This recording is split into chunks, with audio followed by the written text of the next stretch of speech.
Cruzando as Conversas. Oferecimento Galeazzi Sul. Há 40 anos, a evolução dos metais. Boa noite, eu sou Guilherme Macalossi, começando aqui na RDC TV, mais uma edição do Cruzando as Conversas pelos canais 24 e 524 da NET. Estamos no ar logo depois do jornal da RDC TV. E você nos acompanha também pelas redes sociais, no Facebook, no Instagram, no Twitter e no YouTube. Não deixe de mandar sua mensagem no live stream do Facebook, no chat, você pode participar. Sua mensagem vai aparecer aqui na tela enquanto nós conversamos. Cruzando as Conversas no oferecimento de Galeazzi Sul, há 40 anos, a evolução dos metais. Eu vou abrir o programa de hoje, antes de entrar para os nossos convidados, com um breve comentário sobre a notícia do dia, que eu acho que é da maior importância, né? Que é o desbarateamento desta quadrilha de hackers que estavam se articulando para cometer crimes contra o Estado e que foram descobertos através de uma ampla investigação feita a partir da Polícia Federal. É uma operação fundamental porque, segundo o que foi informado hoje, foram mais de 1.000 celulares que foram invadidos por esses hackers. Foram 4 pessoas presas, sendo 3 homens e uma mulher.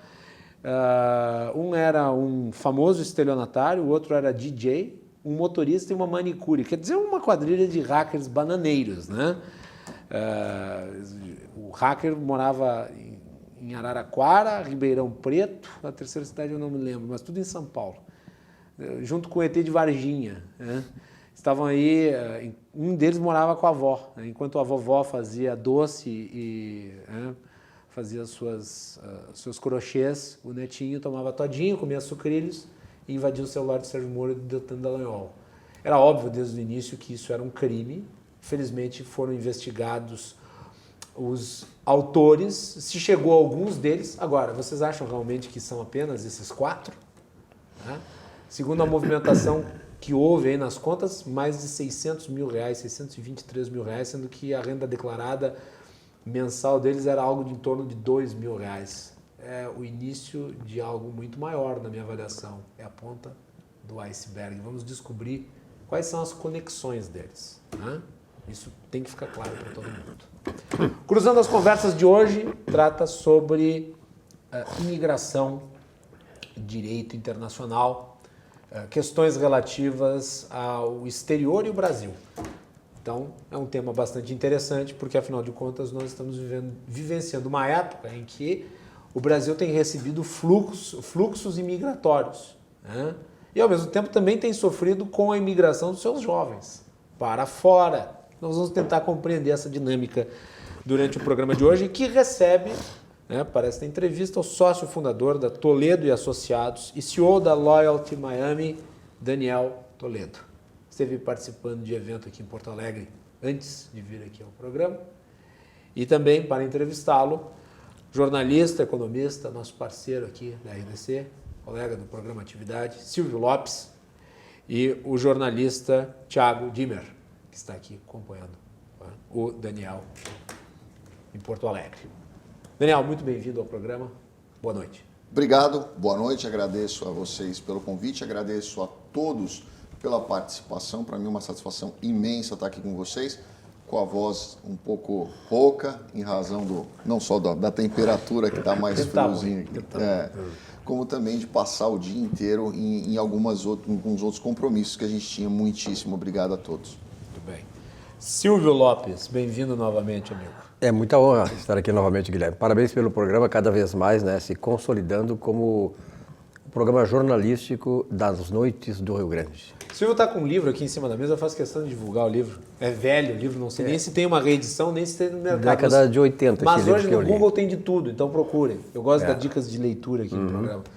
Beto, consegue colocar? Eu não li o livro, mas eu recomendo por causa do autor. Sair do Socialismo, Guy Sorman, vencedor do Prêmio Nobel. Baita livro, hein? Na verdade, ele trabalha essa coisa aí da passagem, né, do Muro de Berlim, e todos os satélites soviéticos, enfim, todo o comunismo para o socialismo, e tudo isso que representa. Aliás, muito atual, né, hoje. Muito atual, muito atual. Aliás, nós vamos falar disso no programa, porque também. uma Uma das fontes de fluxo migratório para o Brasil é da Venezuela, que, né, se viu diante de uma ditadura socialista. Também temos aqui o Thiago Dimmer junto conosco. Bem-vindo, Thiago, um prazer receber. Obrigado, Guilherme. Boa noite a todos. Boa noite, Daniel. Boa noite, Silvio. E é uma honra estar aqui, minha primeira participação aqui no Cruzando as Conversas, né, na RDC TV, nessa casa que eu vi nascer junto com o Márcio Irion, junto com o Cadu. E é um grande prazer estar aqui com os amigos e tenho certeza que o tema é muito interessante. Eu já morei fora, já morei no exterior, sei bem como é que funciona a cultura americana e essa cultura de migração e imigração. E como tu dissesses bem, o nosso país ainda vive, né, uma crise forte e principalmente espanta as pessoas. Exatamente, principalmente o nosso estado acaba perdendo muitos talentos. E um dos países para que mais perdemos talentos e bons profissionais é para os Estados Unidos, né? E muitas pessoas, não só jovens, mas muitas pessoas também com um certo poder aquisitivo acabam querendo migrar lá no fim da vida para ter uma qualidade de vida melhor também. E tenho certeza que o Daniel vai tirar todas essas dúvidas. Daniel, vamos pegar por aí. Ontem aqui no programa nós falamos sobre migração, tendo como base um estudo divulgado pelo governo do estado, com base no IBGE, que diz que 700 mil gaúchos saíram do Rio Grande do Sul nos últimos 8 anos, indo para outras unidades federativas e para o exterior. E o mais impressionante, e esse dado já é impressionante por si mesmo, mas o mais impressionante é que boa parte desses migrantes são pessoas numa faixa etária de 25 a 30 anos. São pessoas, portanto, que estão aí constituindo uma vida. Como é que tu avalia a saída de brasileiros do nosso país para ir morar no exterior, do Rio Grande do Sul em particular? Bacana, vamos lá. Nós estamos falando, eu enxergo até de uma forma um pouco mais agressiva isso, porque eu tenho alguns outros números em razão dos clientes que me procuram. Hoje eu tenho não só uma proximidade muito grande com o Rio Grande do Sul, tenho muitos clientes gaúchos, muitos mesmo, e muitos clientes de São Paulo. Eu tenho um vínculo muito grande com Porto Alegre, especificamente em razão dessa quantidade de clientes que eu tenho ao longo desses anos. Então eu digo para você que esse número é até um pouco mais preocupante, porque a grande maioria das pessoas que me procuram, principalmente os gaúchos, respondendo a sua pergunta, são pessoas justamente nessa faixa etária de 25 a 50 anos, a grande maioria deles. Muitos vão logo após a faculdade e muitos vão com as suas famílias depois dos 40 anos, ou seja... Quando a família está se formando, né? Quando a família está se formando, exatamente. Filhos mais ou menos dos 4 até os 12 anos é onde a gente costuma ver muito isso acontecer. Ou seja, é justamente a faixa etária de maior produção, é onde você começa a se estruturar, é onde você começa nos 25 anos, acaba de se formar, é onde ele começa a ganhar dinheiro, é onde ele começa a se projetar no mercado. Ele vai fazer isso fora. Se ele é um profissional diferenciado, ele tem uma capacidade diferenciada, ele vai desenvolver isso fora do país. Se ele é um profissional na faixa dos 40 anos, que é quando você começa a ter um resultado profissional melhor, é onde você começa a ter um resultado financeiro melhor, você sai do seu país, você tira do seu país a possibilidade de usufruir daquilo que você passou a sua vida inteira semeando. Então eu acho que hoje o Brasil ele deixou de acolher essas pessoas, eu não falo o Rio Grande do Sul, eu falo o Brasil inteiro, ele deixou de acolher essas pessoas na fase, na idade de maior produção, de melhor capacidade de produção, de maior capacidade de geração de riqueza para o país. Essas pessoas estão buscando alternativa no exterior e não só nos Estados Unidos, tem muita gente indo para a Europa, muita gente indo para a Austrália, eu tenho muitos clientes nossos. Nova Zelândia também. Nova Zelândia, Oceania ali na região, Austrália, Nova Zelândia. Tem muita gente indo realmente para lá. Daniel, só desculpa, só porque eu conheço um pouco da história do Daniel e acredito que a própria história dele reflete tudo isso. Sim, né? sim, com certeza. Com quantos anos tu resolveu ir morar para os Estados Unidos e quais os motivos que te levaram a morar lá? Bom, a primeira vez que eu fui para os Estados Unidos eu tinha 23 anos. Deixa eu explicar inteiro, porque eu fui e voltei, é mais fácil para as pessoas entenderem. Perfeito. Eu fui com 23 anos, onde eu fui fazer uma especialização, voltei para o Brasil, queria desenvolver minha profissão aqui, queria me estabelecer aqui, foi quando eu abri minha advocacia. Eu prospectei muitas coisas aqui no Brasil. Graças a Deus tive um resultado diferenciado aqui no Brasil. Ia para os Estados Unidos a estudo, voltava há 16 anos atrás. Esse ano faz 16 anos, em dezembro faz 16 anos. Eu abri a minha primeira empresa no Brasil como braço do meu escritório lá em sociedade com um americano e ficava indo e voltando, projetava negócios aqui, captava negócios aqui, mandava para lá. Isso funcionou muito bem por 8 anos, até que eu resolvi ir para lá oficialmente, definitivamente, por causa do meu filho, que tinha 4 anos. Isso faz 8 anos e meio aproximadamente, definitivo, que eu estou lá, minha empresa há 16. Daniel, existem, claro, vários fatores, né, que certamente fazem com que uma pessoa saia daqui com a sua família e vá morar, muitas vezes, em países inóspitos, com grandes desafios, né? Mas é a minoria dos casos. Sim, mas a tua experiência, que fatores determinam exatamente este êxodo de brasileiros para fora do Brasil, e principalmente de um estado como o Rio Grande do Sul, né, que tem uma tradição de colonialismo alemão, italiano e tal. Aqui nós temos uma, digamos assim, no Brasil, eu acho que nós somos o estado assim que melhor atua do ponto de vista do processo de colonização, exatamente por ser de alemães e italianos, além dos portugueses. Que fatores tu atribuirias no caso do Rio Grande do Sul?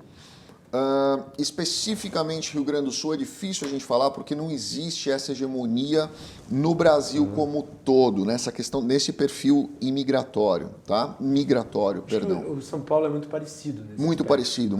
A gente estava até conversando hoje sobre isso. A gente começa a ter uma diferenciação de perfil quando a gente fala de São Paulo para cima. De São Paulo para baixo, o perfil é muito parecido. As pessoas que buscam sair, elas estão mais ou menos na mesma faixa etária, no mesmo perfil social, na mesma condição familiar. Então, São Paulo, de São Paulo, Paraná, Rio Grande do Sul, o perfil é muito semelhante. Quando você desenha isso num gráfico, é muito parecido. O que eu percebo muito? O brasileiro gosta de facilidade. Tá? Então, o que é mais fácil? Portugal.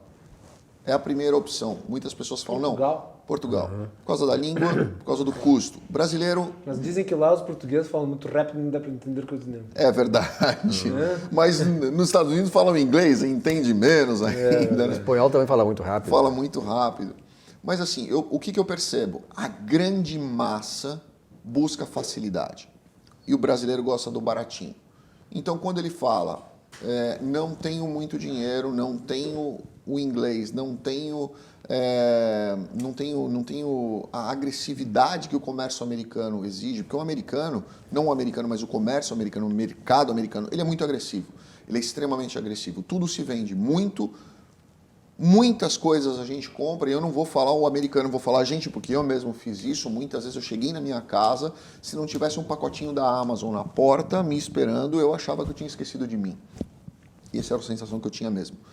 Então, a economia, as pessoas, a sociedade te estimula ao consumo. Você morou lá, você sabe disso, Thiago. É assim. Lá existe uma verdadeira cultura capitalista. Exato. E consumista. Capitalista, consumista. Exato. Isso produz também uma exigência ainda maior de qualidade das coisas, né? Qualidade, trabalho e renda. Porque se você não tem dinheiro suficiente para comprar aquilo que você quer, você é meio que excluído da sociedade. E quando você tem dinheiro para comprar o que você quer, você está dentro da sociedade e você quer mais. Então é muito normal você ver uma pessoa com 2 trabalhos, 3 trabalhos, 2 turnos. Isso se reflete, né, no índice de produtividade. Os americanos são muito mais E de depressão também. Sim. Tem o lado bom e o lado ruim. Tem o lado ruim. Mas em termos de salário, quer dizer que isso gera renda, a produtividade americana é muito superior à brasileira. Infinitamente superior à brasileira. Mas, Daniel, fazendo uma análise Agora, assim, acho que o brasileiro vai para lá e se adapta a essa realidade. O brasileiro vai para lá e ele arrebenta no mercado, porque o brasileiro está acostumado a ralar. O brasileiro está acostumado a acordar cedo e dormir tarde. O brasileiro está acostumado a cumprir horários. O empresário brasileiro que vai para os Estados Unidos, ele arrebenta de ganhar dinheiro se ele pegar firme. Porque o americano ele tem hora para entrar e hora para sair. Ele é by the book. O brasileiro não. O empresário brasileiro está acostumado a pagar imposto alto, está acostumado a pagar encargo, está acostumado com uma série de entraves, está acostumado a receber predatado. Fala uma coisa para mim. Quando você abre uma empresa no estado, uma empresa no Brasil, perdão, você abre uma fábrica de sorvetes, tá? Você precisa tirar uma licença, como os bancos, por exemplo, para emprestar dinheiro?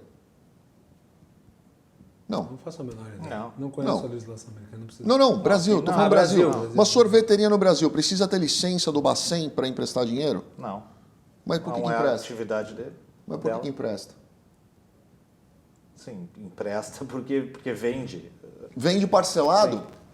A empresa brasileira, ela trabalha como agente financeiro, É verdade. antecipando créditos sem ter a licença de crédito.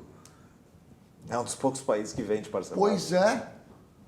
Ou seja, o empresário brasileiro ele funciona como instituição financeira. É uma visão deturpada. Sem cobrar juros. É uma visão Ponto deturpada do interessante que eu crédito, nunca- né? É Eu lógico. nunca parei para pensar É nisso. uma visão É deturpada lógico. do crédito. É uma visão deturpada do crédito que funciona de forma ilegal, porém assumida como usos e costumes brasileiros. É um Pagar absurdo. parcelado é uma coisa que não existe. É absurdo com o Uma empresário. jabuticaba. Pois é. O empresário brasileiro ele funciona como instituição financeira. Daniela- Porque ele empresta dinheiro, recebe cheque predatado, no risco, e não pode cobrar juros, porque se ele cobrar juros é ilegal. Daniel, além das razões econômicas, que nós sabemos que existem inúmeras no Brasil, né, que acabam fazendo com que o nosso jovem, que não tem aquela perspectiva de futuro, emigre para aí, tenha o seu êxodo para fora do país. A questão da segurança pública.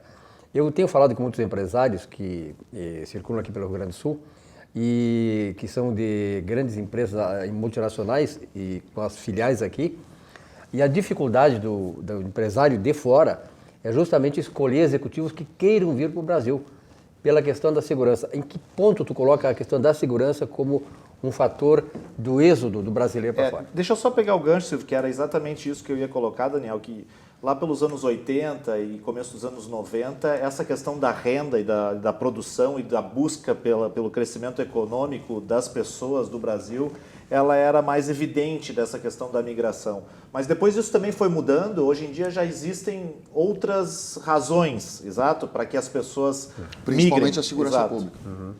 Vamos lá. O Sabe ano o que passado. é, né? Que as pessoas aqui no Brasil elas não têm mais a sensação sublime, né, da tranquilidade. Não tem, é verdade. É uma coisa tão maravilhosa a possibilidade de tu andar pela rua sem neurose. Porque hoje o brasileiro vive no estado de neurose permanente. Quando eu chego em casa, depois que saio daqui, eu tenho que olhar para todos os lados. Lá eu não tenho que fazer isso. Não, é verdade. Ninguém teria que fazer isso. Mas todos são verdade. obrigados. É verdade. Vou colocar um pouco além disso para vocês. O ano passado eu fiz o processo oposto, né? Não do brasileiro indo para os Estados Unidos, mas fiz também. Mas no caso eu fiz do americano vindo para o Brasil. Foram 18 processos, 18 famílias que eu trouxe dos Estados Unidos para o Brasil. Dessas 18 foram transferências de multinacionais. Dessas 18, 10 voltaram em menos de 6 meses. Eles não se adaptaram e pediram para retorno. Chorando quase. É a dificuldade que o empresário americano tem, né, com as suas filiais aqui no Brasil.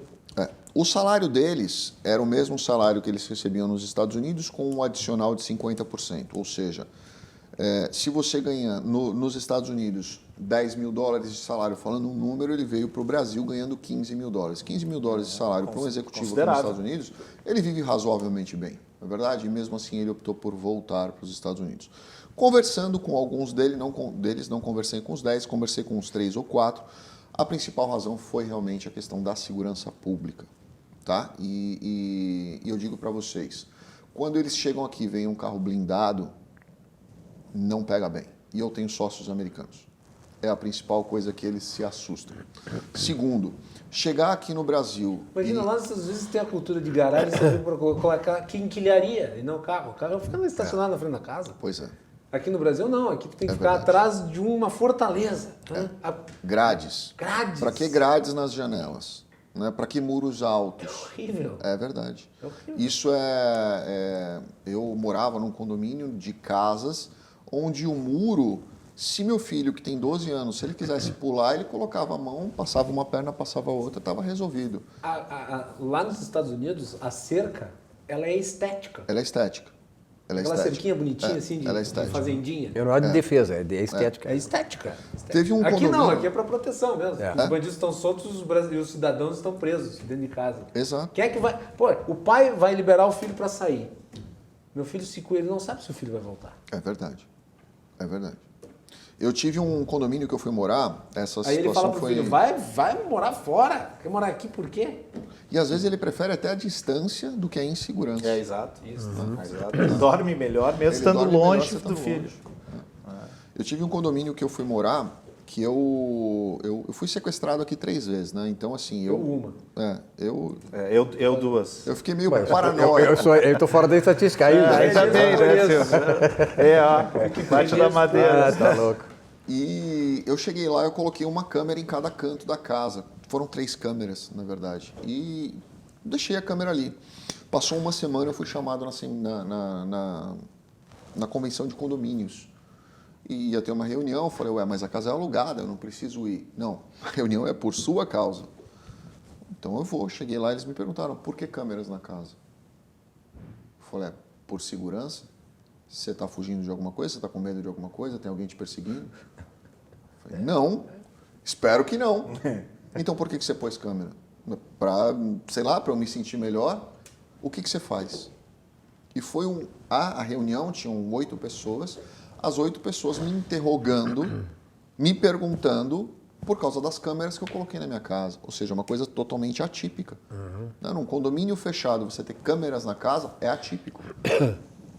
A minha filha está na Nova Zelândia e ontem ela falou comigo e disse assim, pai, aqui nós fomos num restaurante, ela, meu genro e meu neto. Plugamos um carro, fomos no restaurante e aí fomos sair, fechou o carro. Não, pode deixar aberto. Deixa a chave aí dentro. A chave fica dentro do carro aberto. Isso é muito comum. Agora, Daniel, o que Aqui no Brasil tem que botar uma corrente.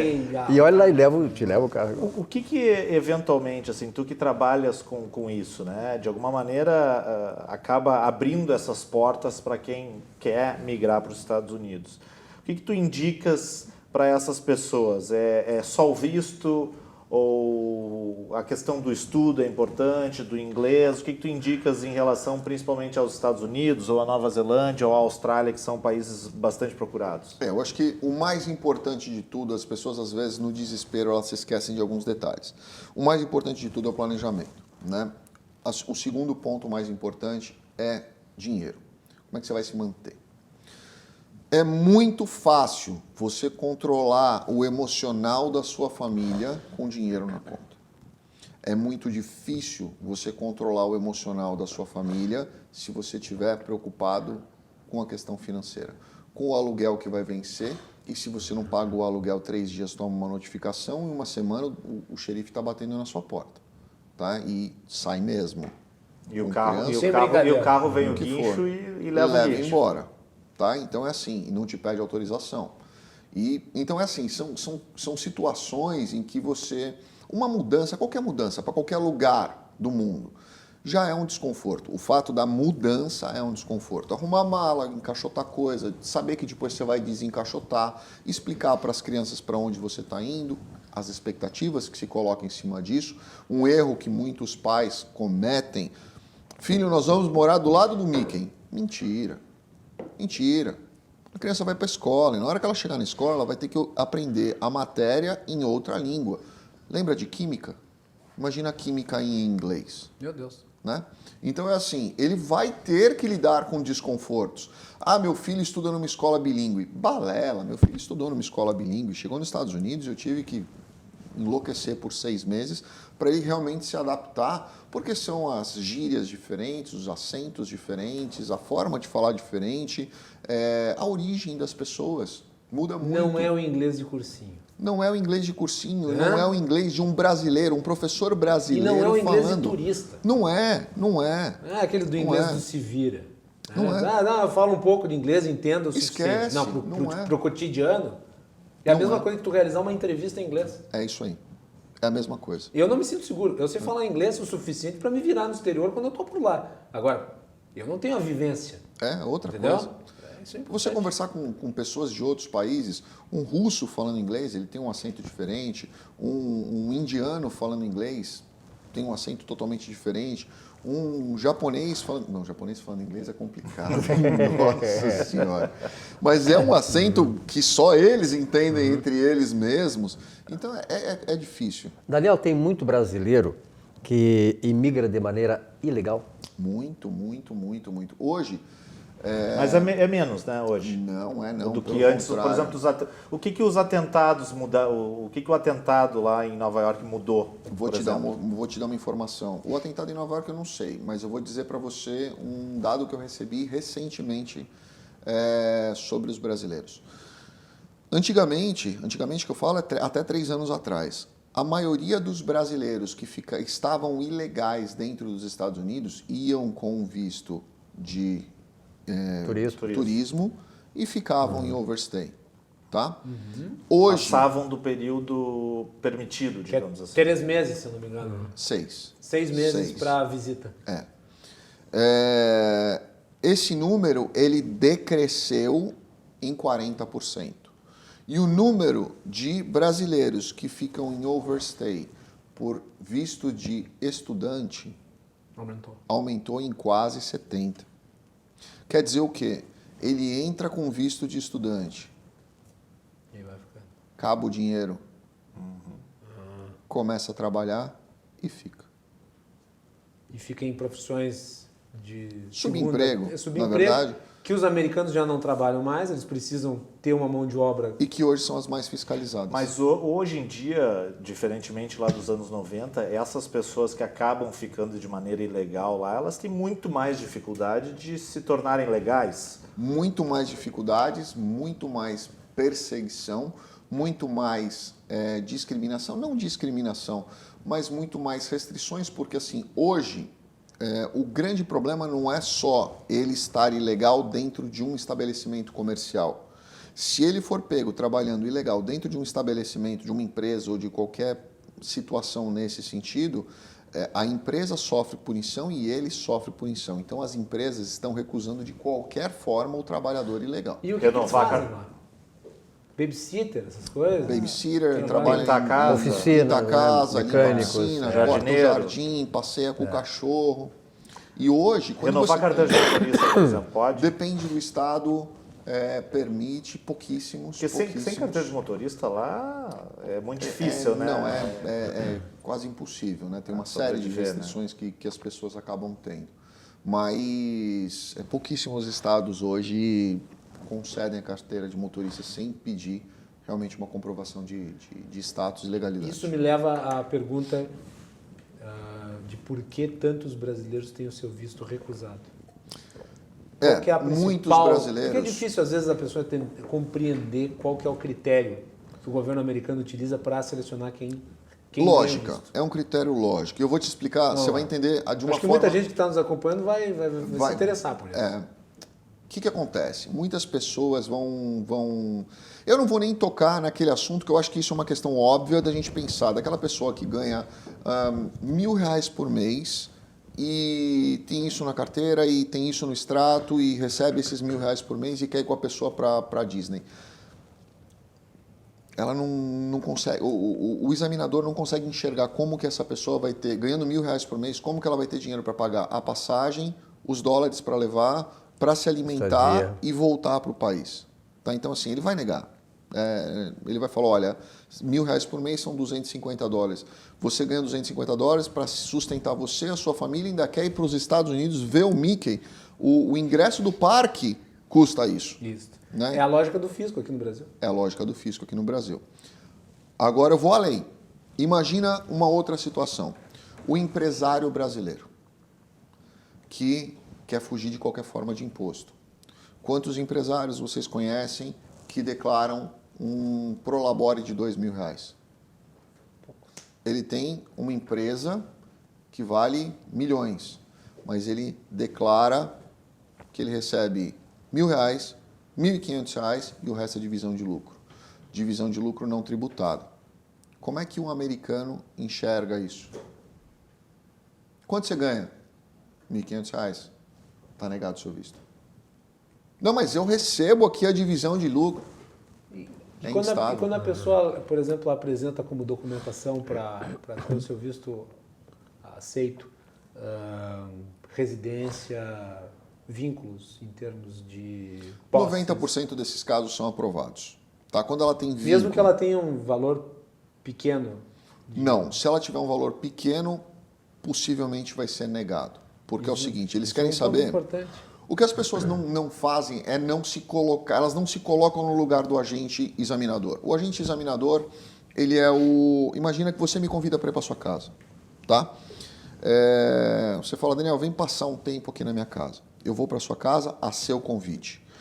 O mínimo que você faz, por gentileza, por educação, é levar alguma coisa. Eu vou ficar na casa dele por uma semana, vou levar uma comida, um vinho, vou levar um bolo, vou levar uma carne para a gente assar, por educação, né? Então, o que eles pedem que você leve por educação? Dinheiro para gastar no país dele. O Brasil quer turismo? Quer turismo. A gente quer turismo vindo da Somália? Não. Né? Tiver dinheiro, se tiver dinheiro, não tem sim, problema, mas eu tô falando, Claro. a gente sabe que assim, é uma situação onde passa necessidades. Sim. Né?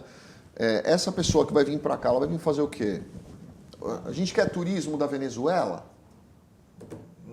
Não é turismo. Daí. Não é turismo, esse é o ponto. Questão, né? É que o problema é que assim, não é turismo. Mas também tem uma questão cultural, porque se eventualmente fosse um brasileiro fazendo essa avaliação, ele ia entender que no país existe sonegação, o que nos Estados Unidos não existe. Exato. E o que tu achou, Daniel, da medida do governo brasileiro anunciada na viagem do presidente Bolsonaro aos Estados Unidos de acabar com a reciprocidade do visto para americanos? Eu achei sensacional. E eu vou Achou te explicar positivo? por quê. Achei positivo. Então tu explica por que na volta do intervalo? Combinado. Nós vamos fazer um intervalo, na sequência nós continuamos com essa interessantíssima entrevista aqui sobre imigração e direito internacional com o nosso convidado de hoje, o Daniel Toledo, que está aqui de passagem em Porto Alegre, em vários eventos e reservou uma parte da sua agenda também para falar aqui no Cruzando as Conversas.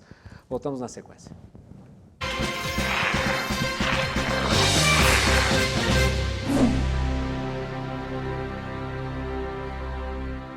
Mas cargo político. Estamos de volta aqui na RDC com o Cruzando as Conversas, oferecimento de Galeazzi Sul, há 40 anos, a evolução dos metais. Estamos aqui com o Daniel Toledo, falando sobre imigração, relações internacionais. Daniel Toledo, sócio fundador da Toledo e Associados e CEO da Loyalty Miami. E aqui junto conosco, meu colega de RDC, o jornalista e economista Silvio Lopes, e também o jornalista Thiago Dimmer, que está acompanhando o Daniel. Muito bem, senhores. Tu ias responder o questionamento ao fim do primeiro bloco. Vamos lá. Eu acho que foi muito assertiva a decisão. Não foi, obviamente, do presidente Bolsonaro. Foi uma decisão colegiada, com participação do Itamaraty, muito possivelmente com orientação, inclusive, do Itamaraty, por uma série de razões. Primeiro, demonstrou uma boa-fé muito grande brasileira, num sentido de criar vínculos, criar laços com os Estados Unidos. E o Brasil, o grande problema, eu falo isso em várias palestras minhas, o grande problema é que às vezes alguns brasileiros enxergam que o Brasil, ele ocupa uma posição que ele não ocupa. Não só na questão de mercado, como também na questão política, como também na questão mundial, econômica e mercado. Você se atrelar a gigantes da economia, você está perto de gigantes da economia, principalmente estreitando parcerias, estreitando relações, facilitando o trânsito de pessoas e principalmente o trânsito financeiro, isso agrega demais na economia de um determinado país. Então, essa atitude do presidente Bolsonaro, obviamente, orientado e assistido pelo Itamaraty, foi uma decisão extremamente assertiva. Você ceder a alguém algo sem cobrar dele algo em troca demonstra uma boa-fé, uma intenção muito positiva. Tanto que imediatamente foi respondida pelo presidente Trump com uma série de outras propostas e laços que estreitaram o Brasil dos Estados Unidos. Como, por exemplo, a garantia de apoio ao pleito de entrar na OCDE. Como a garantia de entrada na União Europeia, perdão, na OCDE. Um CD, exato. E outras coisas também que eu acho que para o Brasil é sensacional, como, por exemplo, alguns acordos bélicos que estão sendo negociados. O Brasil é capaz, o Brasil tem tecnologia náutica muito bacana. O presidente E a aeroespacial também. O presidente Trump fez uma oferta através de algumas fragatas que estão nos Estados Unidos, que estavam encostadas pelo Navy nos Estados Unidos e iam ficar ali porque tem tecnologia ali dentro que eles não têm interesse que entre em outros países. Eles abriram exclusivamente para que o Brasil fizesse proposta de compra nessas embarcações de guerra. Então, eu acho que isso demonstrou uma boa-fé muito grande, demonstrou uma intenção de estreitamento de relações comerciais e relações diplomáticas muito... Os dois Só fazer uma consideração breve sobre isso, que eu acho que é importante, também pelo fato de que essa era uma reciprocidade idiota.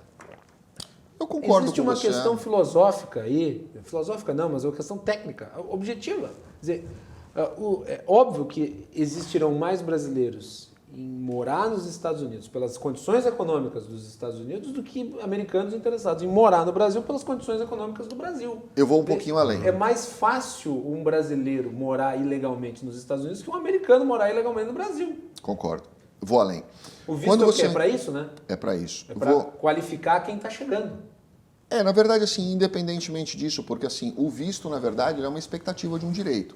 Ele é um papel estampado no seu passaporte. Na hora que você chega lá no border, na hora que você chega na polícia de fronteira, na imigração dos Estados Unidos ou de qualquer outro país, o agente que está ali, inclusive da Polícia Federal Brasileira, ele tem total capacidade, autoridade para pegar e falar assim, olha, você não vai entrar, tchau. E absolutamente nada supera essa ordem dele. Então, o seu visto é uma expectativa de um direito. Ele não é uma garantia de que você vai entrar nos Estados Unidos. Eu conheço gente que já teve negativa lá nos Estados Unidos. Conheço também vários. E quando você tem a bobagem que disse na imigração. Concordo. E quando você tem uma dispensa de visto, não quer dizer que você está dispensado de passar pelo crivo do border. Ele pode chegar ali para você e falar assim, olha, você é um cidadão brasileiro? Bacana, você não tem necessidade de visto. O que você vai fazer aqui? Quanto tempo você vai ficar? Quem são essas pessoas? Para onde você vai? Quanto dinheiro você tem? Né? Ele vai fazer todas as mesmas perguntas que poderiam ter sido feitas na hora de se tirar no visto. Esta aproximação, em boa hora que o Bolsonaro está fazendo, aliás, o Bolsonaro e o Trump estão fazendo uma quebra de paradigmas interessante. Muito boa, né? Não só em termos de países, de cada um no seu lado, mas do ponto de vista global. Porque eu imagino que esta aproximação nossa com os Estados Unidos vai facilitar, e acho que já facilitou, a nossa relação e cooperação com a União Europeia. Concordo. Né? Porque na medida que tu te aproxima dos grandes, tu mostra para os outros aqui, ó, o país mudou. Estou aqui. Houve uma quebra de paradigma do Brasil e agora eu acho que a União Europeia, inclusive, facilita essa negociação com o Brasil. Concordo plenamente e vou ainda um pouco além. Eu vou só voltar um pouquinho para explicar a questão do visto, porque isso é importante para as pessoas entenderem. É um péssimo negócio. Muitas pessoas falaram para mim, poxa, mas por que o Brasil não assina o Tratado de Navegação e Comércio com os Estados Unidos ou faz um acordo com os Estados Unidos com a dispensa de visto? Isso é um péssimo negócio. Porque quando você tem dispensa de visto, você entra nos Estados Unidos com o ESTA. O ESTA é uma autorização que você pega pela internet, paga uma taxinha, pega uma pré-aprovação, chega lá, chega nessa pré-aprovação, é analisado com dispensa de visto. Porém, regras do ESTA. Primeiro, você só pode ficar 90 dias. Com visto são 180. Segunda situação, o ESTA não muda status. O ESTA não prorroga status. É 90 dias, 90 dias. Ponto Acabou. final. Tchau. Visto sim. Visto você pode prorrogar, visto você pode mudar para outro visto, visto você pode pedir um ajuste para um outro visto ou até mesmo um green card. Pode encontrar o amor da sua vida, casar. Né? Com esta não, com esta pode. Casar pode. Daniel, mas é a única coisa que nesse pode. prazo de 90 dias o cara é deportado? Qual é o procedimento que os Estados Unidos fazem? Se ele ficar 91, Se for achado, é se ele deportado. ficar 91, Pode. ele já está em overstay. Pode ser deportado. Já está ilegal. Já está ilegal. Entendeu? Essa questão do, por exemplo, voltando... Peraí, deixa eu só responder a dele aqui. Vamos lá. Com relação ao estreitamento, eu acho muito bacana e eu acho que o Bolsonaro está sendo muito bem instruído nessa parte e negociando muito bem nessa questão. Porque assim, O Bolsonaro estreitar relações com os Estados Unidos, na verdade, ele está se mostrando para o mundo. Olha, eu tenho uma relação estreita com este país, que é a maior potência mundial, e eu quero estreitar relações com outros países. Não acho que ele tem um aval dos Estados Unidos, mas ele tem uma sinalização positiva dos Estados Unidos. A gente escutou muito lá dentro dos Estados Unidos, nessa época em onde houve esse suposto conflito com a Venezuela, quando os Estados Unidos mandou a frota naval passar na frente. Aquilo ali foi um recado muito grande. E eu não sei se vocês viram, a frota naval não entrou em água brasileira. Ela passou em água internacional. Ela podia ter entrado em água brasileira. Ela não entrou. Mesmo tendo uma base do lado ali da Venezuela, eles não entraram aqui em água brasileira por respeito. E eu acho que por respeito ao que o Bolsonaro tinha dito de que ele não se envolveria em qualquer reação bélica com a Venezuela, o que eu acho que ele fez muito certo também. O Brasil não tem... Acho até que lá no fundo tinha algum desejo, mas os militares disseram que melhor ficar na boa. Porque assim, o Brasil não tem tradição... Ele tem que ouvir mais os militares aí, na verdade.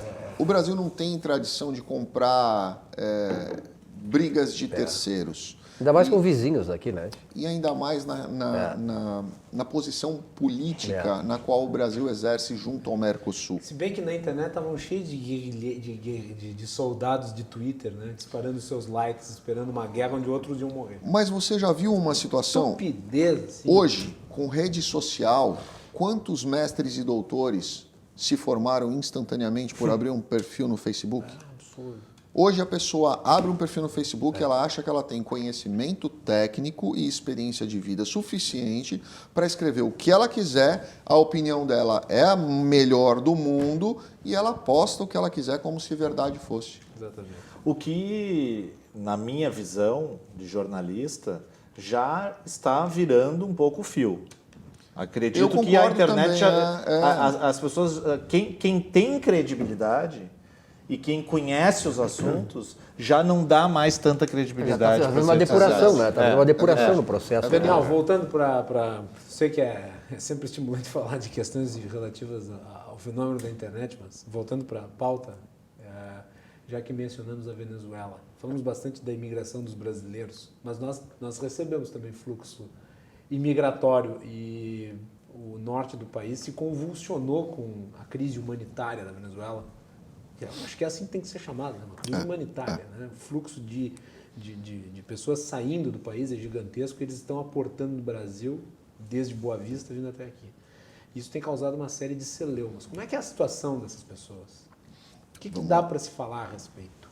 E acho que só para complementar um pouco a pergunta do Guilherme, tu que moras lá nos Estados Unidos, como é que os Estados Unidos vê também essa crise humanitária e de que forma os Estados Unidos eventualmente poderia ajudar o Brasil a fornecer ajuda para essas pessoas? Vamos lá, eu não vou falar da parte americana, vou usar como exemplo e vou dar a minha opinião pessoal com relação a isso. Tá? Eu escrevi alguns artigos sobre isso, foram publicados, muita gente criticou, muita gente concordou.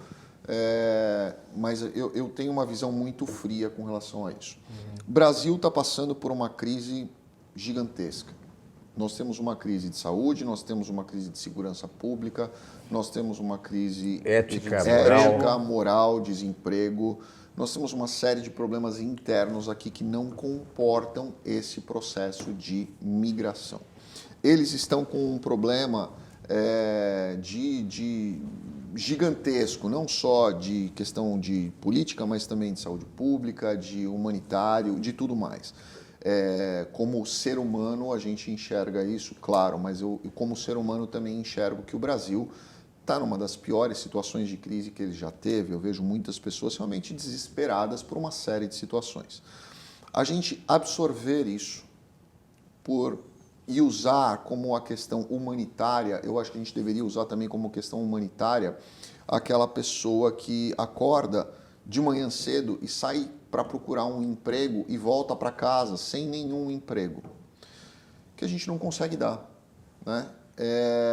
Não, vamos fornecer vacinas para os venezuelanos que estão trazendo doença da Venezuela para cá. Poxa, mas a gente tem uma série de pessoas aqui dentro do Brasil que estão morrendo pelas mesmas doenças que os venezuelanos estão trazendo para cá e recebendo a vacina ao invés de passar pelo brasileiro. Então eu concordo com questões humanitárias, acho super bacana, participei de diversas situações de ajuda humanitária, mas eu acho que abrir a fronteira da forma que ela está sendo aberta, a gente tem uma série de outras questões que não estão sendo ditas. Eu tenho um amigo meu que trabalha na FUNAI. Vocês sabem quantos índios estão morrendo porque esses venezuelanos, por não conseguirem acessar alguns recursos, eles estão indo para passando por tribos indígenas e esses índios estão sendo contaminados por doenças que eles nunca tiveram na vida, não sabem o que é. Então, isso sim é uma crise humanitária. Quantos venezuelanos estão entrando e quantos brasileiros estão perdendo seu trabalho, sua possibilidade de receber um auxílio do SUS, uma vacina, uma bolsa, porque eles estão recebendo alimentos. Esses alimentos talvez não poderiam ir para alguma família brasileira para... Até porque onde eles aportam inicialmente, a região norte é uma região muito pobre. Pobre, exato. Exato. Pô, eles estão lá, exato. Roraima, né? Roraima, né? Roraima é um dos estados mais paupérrimos. Pois é. Pois é, mas é que tá, mas será que não Ele seria... é rico em comparação à Venezuela. Pois é, mas será que verdade. não É seria uma pobre. oportunidade de estreitar uma relação política internacional dos Estados Unidos com o Brasil e também os Estados Unidos se fazer presente nessa ajuda humanitária?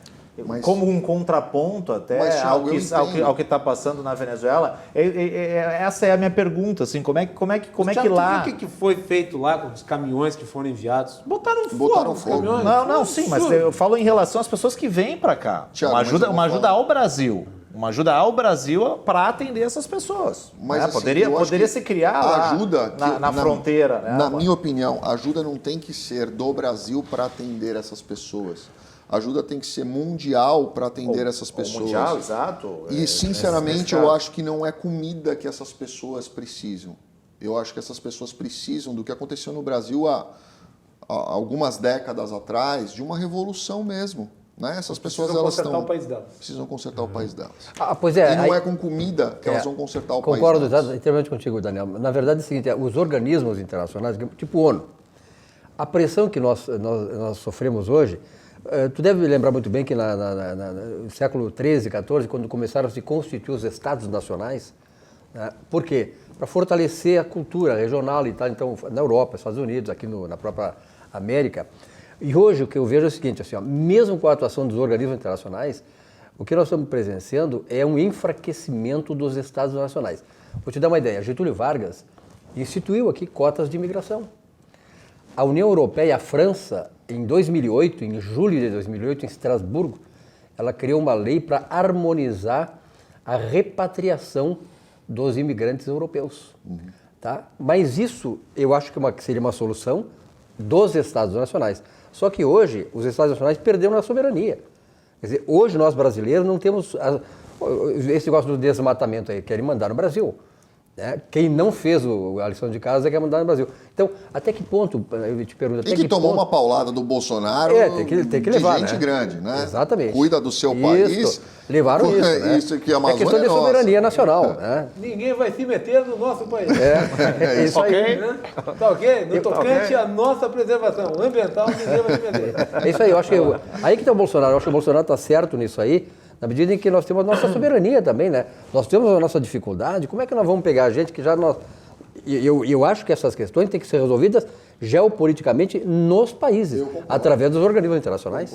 Concordo.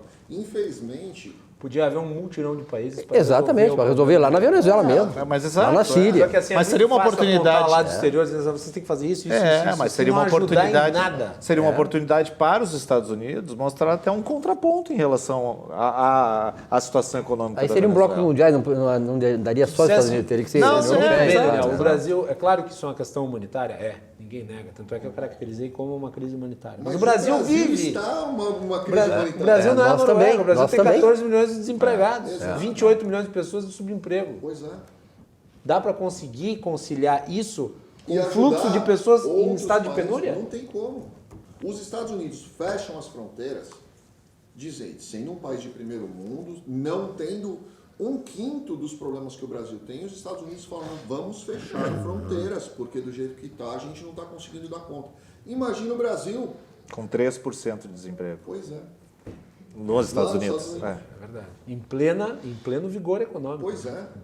Porque assim, as pessoas não sabem. O noticiário anti-Trump no Brasil é predominante.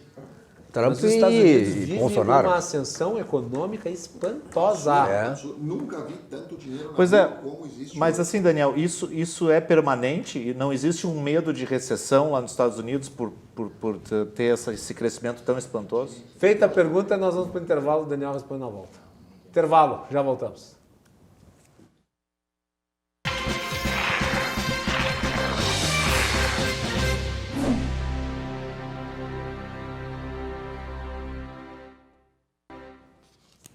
Estamos de volta aqui na RDC TV, com o Cruzando as Conversas, um oferecimento de Galeazzi Sul há 40 anos, a evolução dos metais. Estamos aqui com o Daniel Toledo, sócio fundador da Toledo e Associados e CEO da Loyalty Miami, e também os nossos convidados, entrevistadores, jornalista e economista Silvio Lopes e o jornalista Thiago Dimmer. Thiago, repita a pergunta do fim do segundo bloco.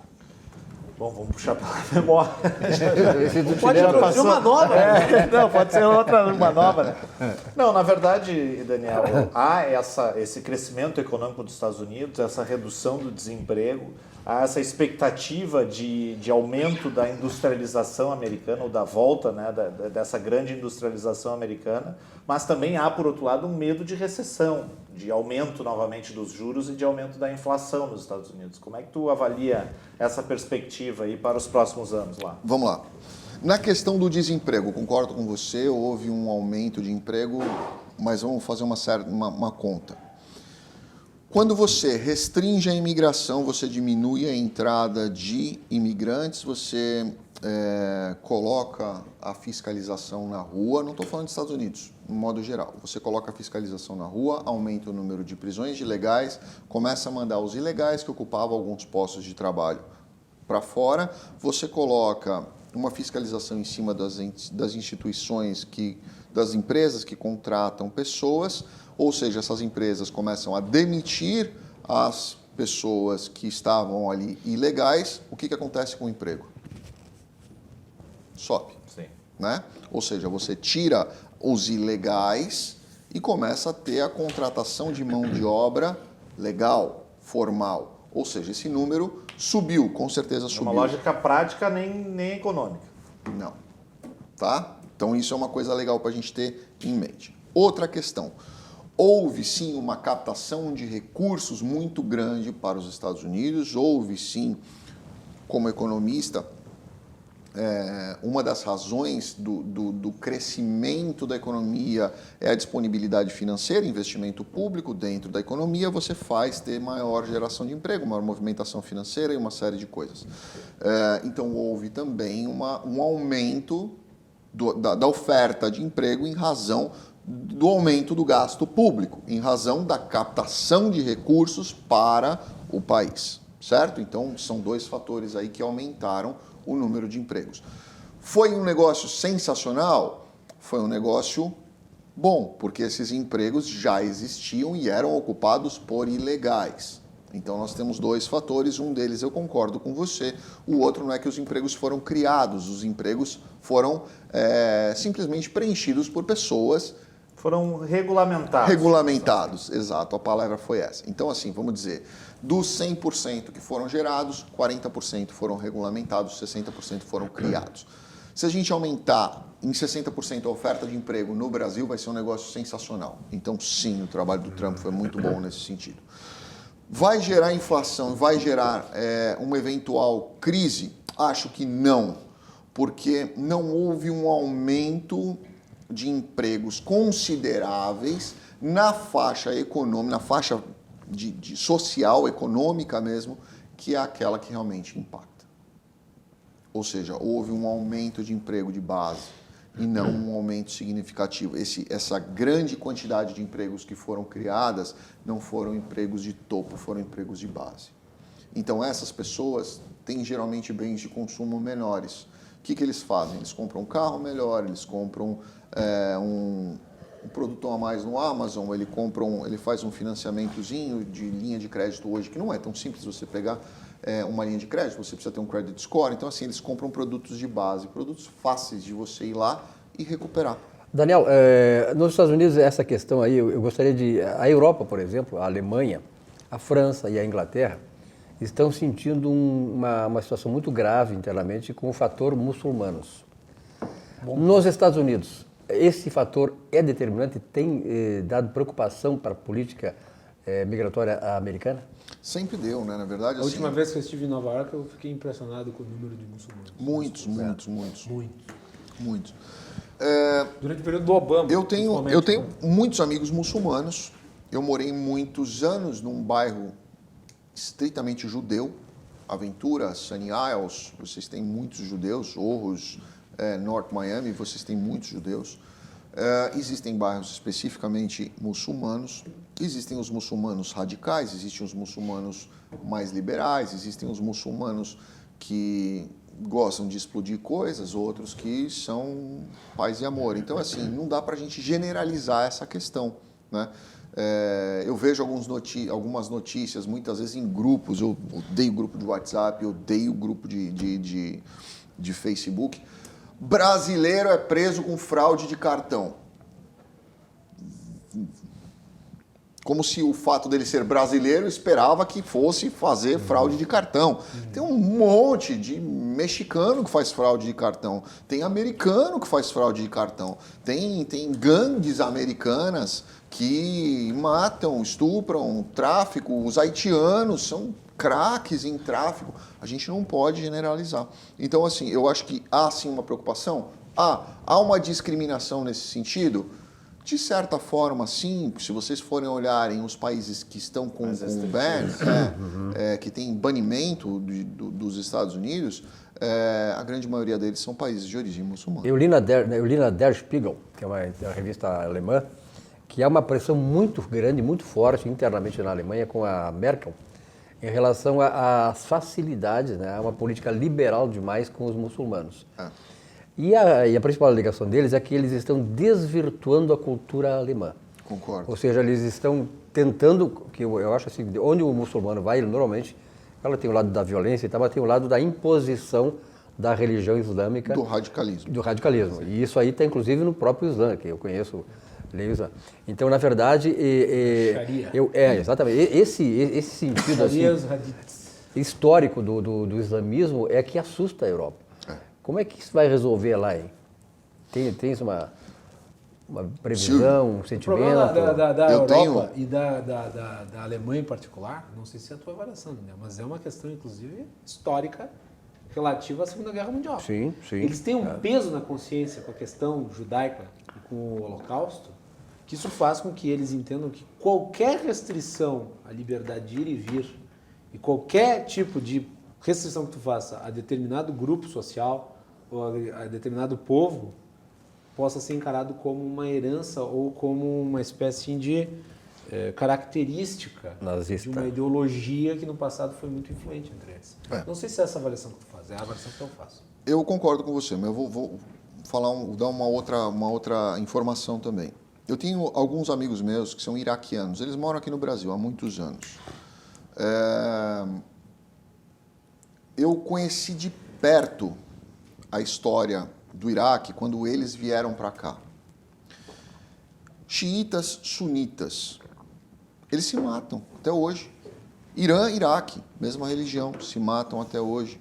Arábia Saudita, Irã, se matam até hoje. Se vocês pegarem, com exceção dos Emirados Árabes, qualquer outro país ali, eles não se entendem muito bem entre eles próprios. É uma região explosiva historicamente. Exato. Né? É um explosivo historicamente. Então eu acho que dependendo dessa ramificação do Islã, ele vai criar problema em qualquer lugar do mundo ou ele vai vir se socializar e se integrar à sociedade em qualquer lugar do mundo, como essas pessoas que eu conheci, que são grandes amigos meus. A verdade é que só tem um país que eu conheço onde as ramificações religiosas estabelecidas não geraram problemas. Arábia Saudita. O Brasil.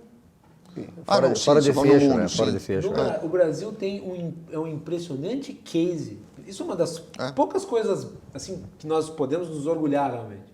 De confluir né, Várias gente religiões, de lugares várias distintos. origens. A indiscriminação racial Não e há- religiosa. Mas também Mas pode ser pela religiosamente questão do que geográfica. racial. Né? É, sim, é pela verdade. questão geográfica. A questão geográfica também acaba influenciando de alguma maneira. Não, mas lá em São Paulo tem um monte de judeu que vai comprar Sim, lá nas mas, lojas mas a gente libaneses, a gente está longe desses países, né? A gente está Claro, longe. Então não, a gente há uma miscigenação natural. Sem dúvida. Né? Mas é uma característica do Brasil e que não se repete, por exemplo, nos Estados Unidos, porque lá nos Estados Unidos os imigrantes que chegam, eles vão formando seus guetos, guetos, seus seus guetos, filtros.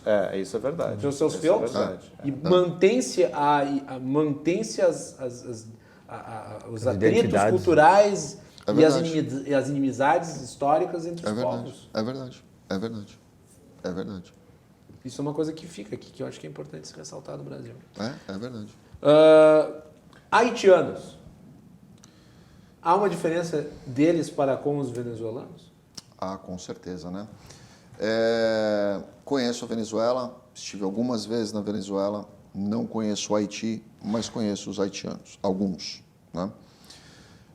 Eu tenho excelentes referências de alguns haitianos, tenho péssimas, talvez as piores de outros haitianos. Se você for para Miami, por exemplo, conhecer Little Haiti é o bairro mais violento de Miami. Na verdade seria a cidade, né? Porque Little Haiti é uma cidade. Qualquer brasileiro sobrevive. Que traduzindo é Pequeno Haiti. É pequeno Haiti. Qualquer brasileiro sobrevive lá. Eu acho que Fernandinho Beiramar, se fosse para lá, ele ia passar uns apertos ali. Porque eles são realmente muito agressivos, muito violentos, muito complicado. Eu lembro uma vez que um Como é que é o cliente nome meu, do bairro? Little Haiti, ele foi...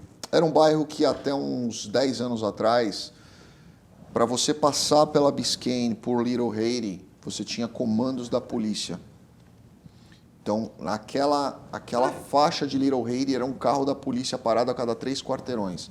Tiroteio todos os dias, tinham diversos crimes, sabiam de diversas situações, mas ninguém entrava ali. Tamanho o índice de violência que eles tinham. Parece Porto Alegre. Podia Ali se era chamar bem Little complicado. Porto Alegre. Parece Porto Alegre. Ali era bem complicado, bem complicado. Eu lembro uma vez que eu fui numa casa lá e chega a ser assustador até o que a gente vê de controle deles, das facções, dos símbolos das facções, do jeito que eles te olham, do jeito que eles se comportam com você. É bem complicado ali. Tu confias que o Brasil tem a solução no futuro? Confio e não confio. O Loro Fernandes dizia que a solução era o aeroporto. Não é. Eu vou dizer para vocês. Eu realmente não entendo o que acontece no Brasil. Porque o Brasil é um país rico, com certeza. Eu cresci ouvindo, 44 anos, eu cresci ouvindo que o Brasil é o país do futuro. Não é e não vai ser. A menos que exista uma outra forma de mudança. Não é uma mudança política, não é uma mudança financeira, não é uma mudança econômica, é uma mudança de consciência. Eu não conheço um único estado no Brasil, e eu viajei bastante, eu não conheço nenhum estado no Brasil, me corrijam por favor, que tem algum tipo de riqueza a ser explorada.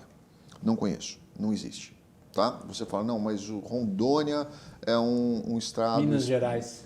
Minas Gerais é o quê? O ouro. O ouro, claro, o ouro, os diamantes de Minas Gerais, os minérios de Minas Gerais, você pegar o interior ali, Mariana, Ouro Preto, Ouro Fino, Tiradentes ali, aquilo ali tudo é um grande minério por O que baixo. gera riqueza não são as coisas que vêm do solo. Claro As que coisas não, vêm é as coisas que vêm da cabeça. É a mentalidade, né? Exato. A mentalidade do brasileiro é que precisa mudar.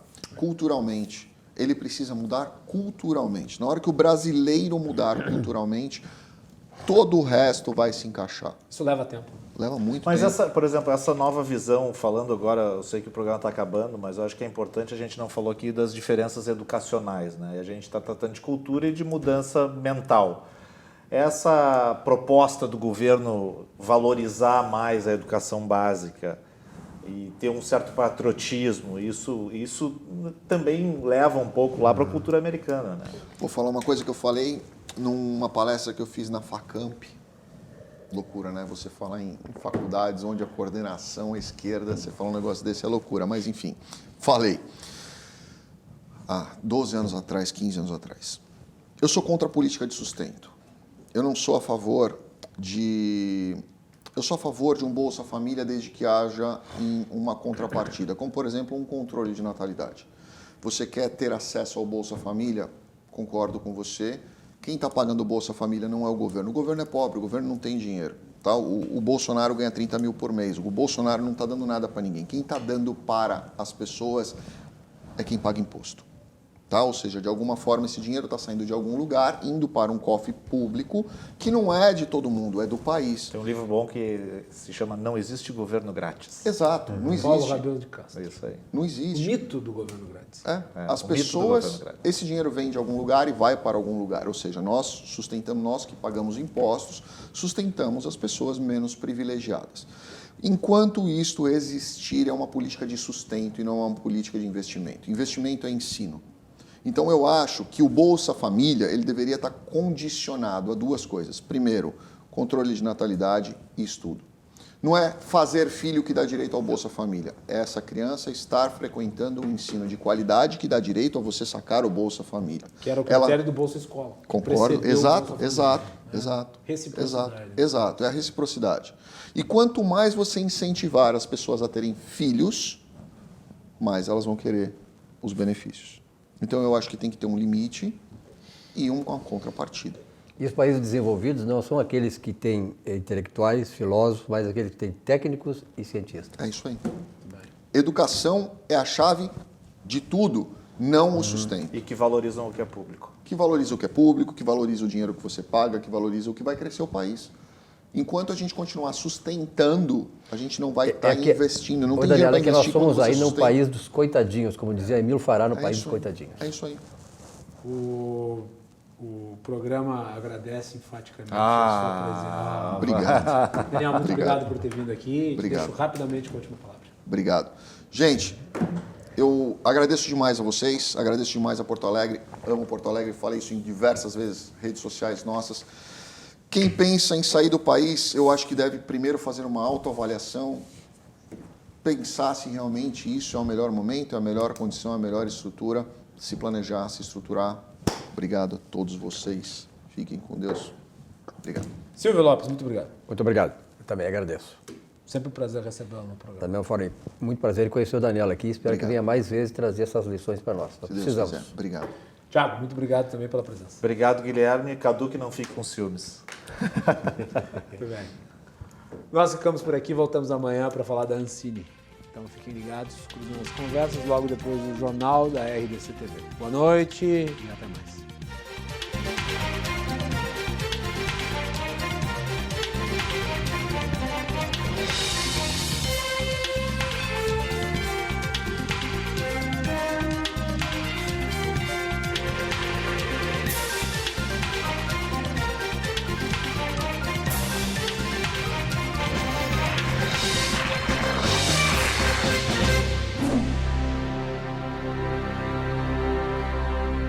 Cruzando as Conversas. Oferecimento Galeazzi Sul. Há 40 anos, a evolução dos metais.